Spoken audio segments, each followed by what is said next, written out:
పథకాలన్నీ కూడా పేద ప్రజలకు అందలేదు. ఇదంతా కూడా ఆర్థిక వ్యవస్థను అగమ్య గోచరంగా చేసింది కేసీఆర్ ప్రభుత్వం అని చెప్పేసి పదే విమర్శలు వస్తున్నాయి. ఆ విమర్శలకు సంబంధించి పొంగులేటి శ్రీనివాసరెడ్డి గారు ఇటీవల పెద్ద ఎత్తున కేసీఆర్ పై ఫైర్ అయ్యారు. ఇంతకీ రాష్ట్ర ఆర్థిక వ్యవస్థ ఎట్లా ఉన్నది, అదేవిధంగా పథకాలు రన్ చేస్తారా లేదా, ఆ పరిస్థితులు ఎట్లా మనతో పాటు మాట్లాడే మంత్రి పొంగులేటి శ్రీనివాసరెడ్డి గారు ఉన్నారు. సార్ మాట్లాడతారు. సార్ బాగా తిరుగుతున్నారు, అదేవిధంగా పథకాల మీద ప్రజలకు వెళ్ళి వివరిస్తున్నారు కదా, ఎట్లా ప్రజలు రిసీవ్ చేసుకుంటున్నారు? ముందుగా B6 ప్రేక్షకులందరికీ హృదయపూర్వక నమస్కారం.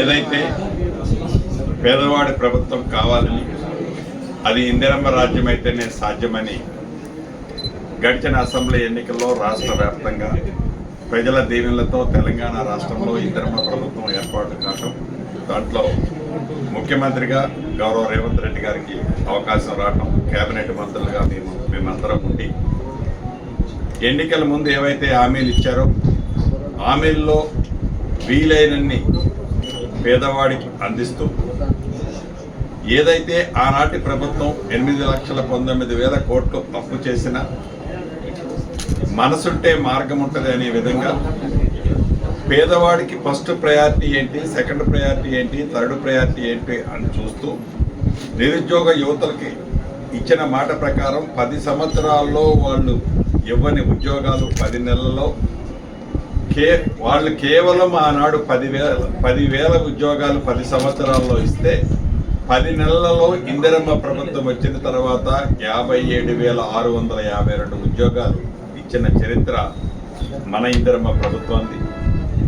అంతేకాదు, నిధులు ఎంత ఇబ్బంది ఉన్నా 10 సంవత్సరాలలో వాళ్ళు కట్టింది డబల్ బెడ్రూమ్ ఇల్లు టెండర్లు పిలిచింది 98,000 చిల్లర పిలిస్తే కేవలం పూర్తయింది 64,000-65,000 ఉంటే మిగిలిన 30,000 చిల్లర మొండిగోడలతో దర్శనమిస్తుంటే ఇందిరమ్మ ప్రభుత్వంలో మొదటి సంవత్సరంలోనే మొదటి విడతగా రాష్ట్ర వ్యాప్తంగా 4.5 లక్షల ఇళ్ళు, ప్రతి ఇంటికి 5 లక్షల రూపాయలు ఇచ్చే స్కీమ్తో ముందుకు పోతూ ఒక ప్రణాళికాబద్ధంగా రాబోయే 4 సంవత్సరాలలో పేదవాడికి తెలంగాణ రాష్ట్రంలో కులము మతము చివరికి నీది ఏ పార్టీ అని అడగకుండా 20 లక్షల ఇళ్ళు ఇచ్చి పేదవాడి చిరకాల కోరిక, చిరు కోరిక ఒక చిన్న గూడు కావాలని ఏదైతే ఉంటుందో అది ఇందిరమ్మ ప్రభుత్వంలో ఇచ్చే దిశగా ఈనాడు పనిచేస్తుందన్నది ముమ్మాటికి నిజం. ఏదైనా మొన్న చూసాం, గౌరవ మాజీ ముఖ్యమంత్రి వారు వరంగల్లో ఒక అద్భుతమైన మీటింగ్ పెట్టామని చెప్పి ఆ మీటింగ్లో వారు ఏ రకంగా దొంగ అంటూ దొంగ దోచుకుపోయిందే తను, మళ్ళీ తను వేరే వాళ్ళ మీద బురద చల్లుతూ ఏ రకంగా కపట ప్రేమ పేదవాళ్ళ మీద చూపించారో ప్రత్యక్షంగా వరంగల్ సభలో వారు మాట్లాడిన భాష, హావభావాలు, ఏ రకంగా మనసులో ఉండే విషయాన్ని ఎదజల్లారో ఈనాటి ఇందిరమ్మ ప్రభుత్వం మీద రాష్ట్ర ప్రజలందరూ ప్రత్యక్షంగా చూశారు. అయినా కూడా నిబద్ధతతో పేదవాడి కష్టాలు తీర్చాలని ఆనాడు ఆర్థిక అరాచకాన్ని సృష్టించిన ఆ దొరవారి చేసిన అరాచకాలన్నింటినీ గాడిలో పెడుతూ, అది విద్య విషయంలో కానీ వైద్య విషయంలో కానీ ఆనాటి ప్రభుత్వం చేపట్టిన అన్ని సంక్షేమ కార్యక్రమాలని వారిచ్చిన దానికంటే అదనంగా ఇస్తూ ఇందిరమ్మ ఇళ్ల లాంటి స్కీముతో పాటు దేశ చరిత్రలో ఏ రాష్ట్ర ప్రభుత్వము చేయని విధంగా రైతన్నులకి 2 లక్షల రూపాయల వరకు ఒకేసారి 21,000 కోట్ల రూపాయలు రుణమాఫీ చేసింది మన ఇందిరమ్మ ప్రభుత్వం. దేశ చరిత్రలో ఈనాడు కేంద్రంలో అధికారంలో ఉన్న ప్రభుత్వానికి సంబంధించిన రాష్ట్రాల్లో కూడా సన్నబియ్యం ఇయ్యాలనే ఆలోచన లేకపోతే పేదవాడి కడుపు నింపటం కోసం మన ఇందిరమ్మ ప్రభుత్వంలో పేదోడి కష్టాలు తెలిసిన ఈ ప్రభుత్వం సన్నబియ్యాన్ని రాష్ట్ర ఆర్థిక పరిస్థితి ఇబ్బంది ఉందని తెలిసి కూడా పేదోడి కడుపు నింపాలి, అది ప్రేమతో నింపాలి అని ఈనాడు సన్నబియ్యాన్ని మొన్న ఉగాది నుంచి ఇస్తూ, వీటితో పాటు రాజీవ్ యువ వికాస్ కార్యక్రమం ద్వారా ప్రతి నియోజకవర్గానికి 4,000 మందికి తగ్గకుండా నిరుద్యోగ యువతకి సుమారు 5 లక్షల రూపాయల చొప్పున నిరుద్యోగ యువతని వాళ్ళ కాళ్ళ మీద వాళ్ళు నిలబడే విధంగా ప్రతి నియోజకవర్గానికి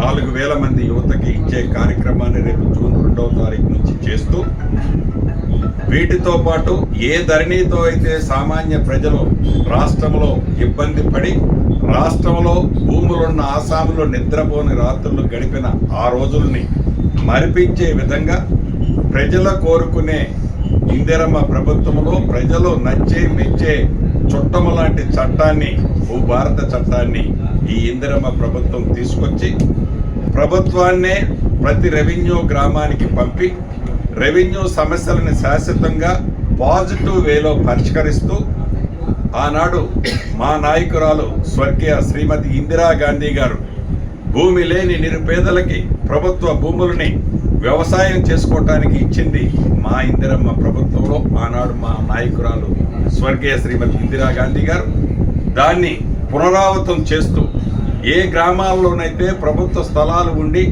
పేదవాళ్ళు కొన్ని దశాబ్దాలుగా సాగు చేసుకుంటూ వాళ్ళకి ఏ రకమైన పత్రాలు లేక ఇబ్బంది పడుతున్నారో అటువంటి వారందరికీ ఈ ఇందిరమ్మ ప్రభుత్వంలో ఈ భూభారతి చట్టం ద్వారా ఏ గ్రామంలో రెవెన్యూ భూములు ఉన్నాయో సాగు చేసుకునే నిరుపేదలకి అర్హులైన వాళ్ళకి తిరిగి మళ్ళీ ఇదే ఇందిరమ్మ ప్రభుత్వంలో ప్రభుత్వ భూములు పట్టాలిచ్చే కార్యక్రమానికి కూడా శ్రీకారం చుడుతున్నామని చెప్పుకోవడానికి చాలా గర్వంగా ఉంది. పథకాలు అద్భుతంగా ఉన్నాయని చెప్తున్నారు, కానీ ఖజానాలో డబ్బులు లేవని చెప్తున్నారు. మరి ఈ పథకాలు ఇంప్లిమెంట్ ఎట్లా?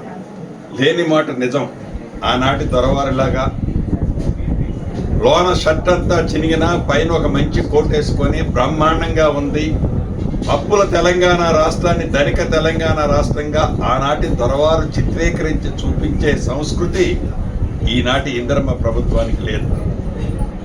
డబ్బు లేని మాట నిజమని ప్రజలకి చెబుతూనే మనసుంటే మార్గం ఉంటుంది అని చెప్తూ దుబారాలను తగ్గించుకుంటూ ఏ ప్రజలు ఏ పేదవారు ఏదైతే కోరుకుంటున్నారో ఆ ప్రయారిటీ ప్రకారం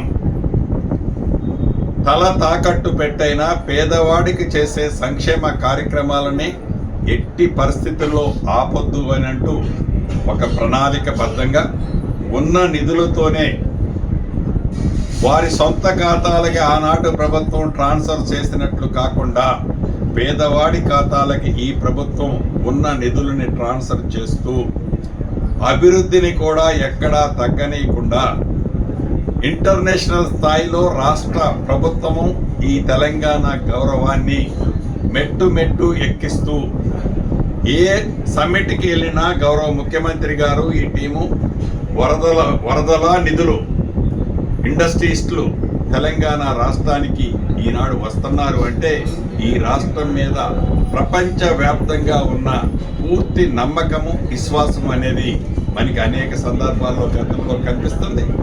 భవిష్యత్తులో కూడా ఈ రాష్ట్ర ప్రభుత్వము వచ్చే నిధులను దృష్టిలో పెట్టుకొని మొన్న ఓపెన్గా ఏనాడైనా ఆనాటి ముఖ్యమంత్రి 10 సంవత్సరాల్లో ఎప్పుడైనా ఉద్యోగస్థ సోదరుల గురించి మాట్లాడేటప్పుడు కానీ వారి సమస్య వచ్చినప్పుడు సమస్య ఇది అని ఏనాడైనా స్పష్టంగా వారు చెప్పడం కానీ వారికి సంబంధించిన మంత్రులు కానీ ప్రత్యక్షంగా ఏ సంఘాలతోనైనా కూర్చున్నారా? లేదు.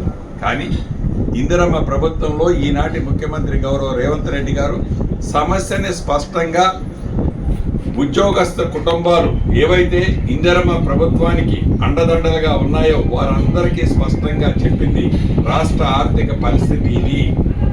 దురుద్దేశంతో మనసంతా విషము పెట్టుకొని ఆ విషాన్ని చిమ్మాలని గత ముఖ్యమంత్రి ఏదైతే ఖాతాలు ఆడుతున్నారో ఆ ట్రాప్లో మీరు పడద్దు.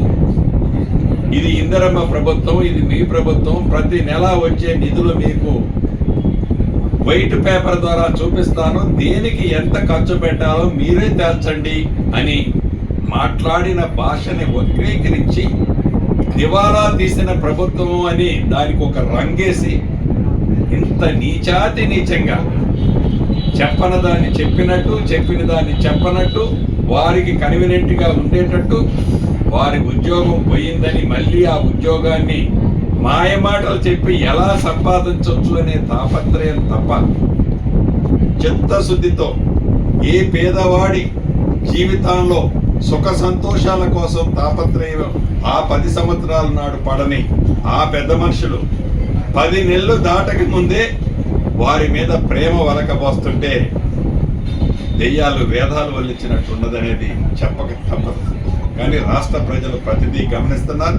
ఈ ప్రభుత్వానికి ఒక చిత్తశుద్ధి, ఈ ప్రభుత్వానికి ఒక నిజాయితీ, ఈ ప్రభుత్వానికి ఒక కఠోరంగా ఏ నిర్ణయం తీసుకునైనా ఈ పేదవాడికి అండగా ఉండాలని తపన పడేది తప్పకుండా ప్రజల దీవెనలతో ఆ భగవంతుడి ఆశీస్సులతో అన్న ప్రతి కార్యక్రమాన్ని ఒక నెల వెనక ముందు కావచ్చు, ఒక రోజు ముందు వెనక కావచ్చు, కానీ అన్న ప్రతి మాటని తూచా తప్పకుండా రాష్ట్ర ఆర్థిక పరిస్థితిని గాడిలో పెడుతూ ఇచ్చిన ప్రతి ప్రామిస్ని ఈ ఇందిరమ్మ ప్రభుత్వంలో పూర్తి చేస్తారు. మంత్రి గారు రాష్ట్రం మొత్తం తిరుగుతున్నారు.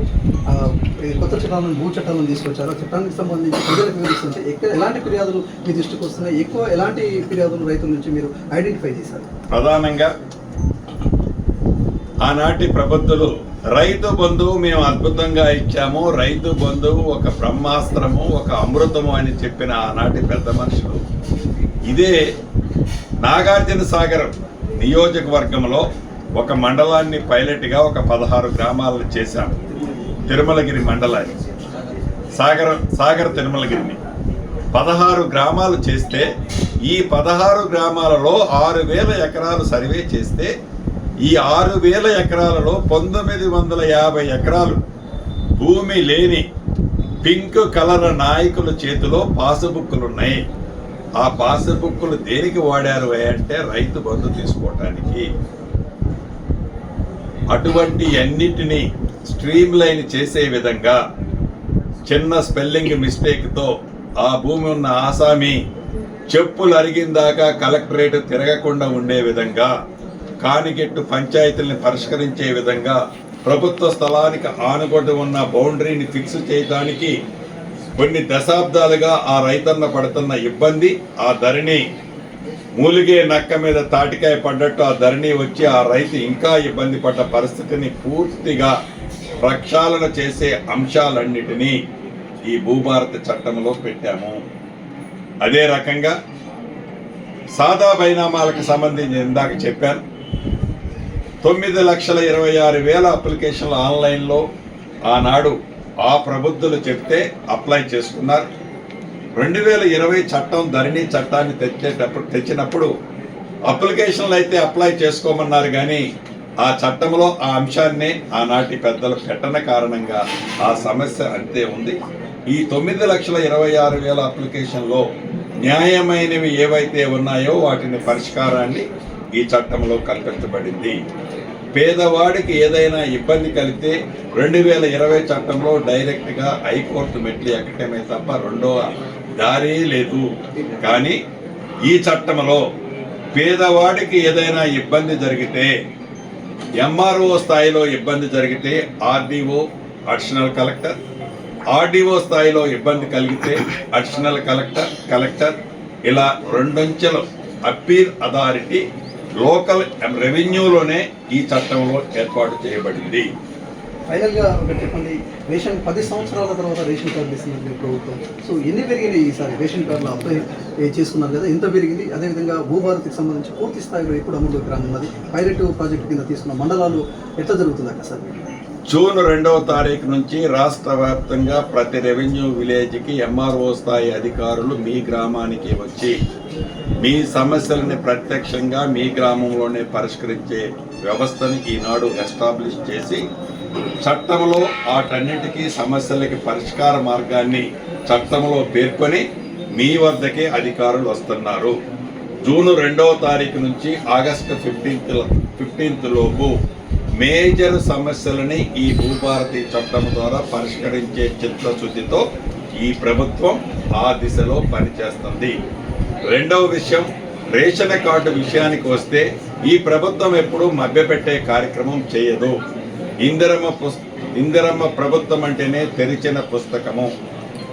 దీంట్లో భాగంగా ఏవైతే కొంతమంది నిరుపేదలు కార్డు లేని కారణంగా ఇబ్బంది పడుతున్నారో ఇప్పటికే చాలామంది అప్లై చేసుకున్నారు. వాటిలో ఎలిజిబుల్ ఉన్న వాటిని అది ఎంతమంది అన్నది ముఖ్యం కాదు, నిరుపేదలు ఎవరికి ఇబ్బంది కలగొద్దు, డబ్బు ఎంత అన్నది ముఖ్యం కాదు, నిరుపేదలకి ఇబ్బంది కలగొద్దన్న దిశలో ఈ ప్రభుత్వం అర్హులైతే ఎన్ని లక్షల మంది ఉన్నా వాళ్ళందరికీ కార్డు ఇవ్వాలన్నదే ఈ ప్రభుత్వం యొక్క ఆలోచన. ఏది ఏమైనా రాష్ట్ర ప్రభుత్వం అయితే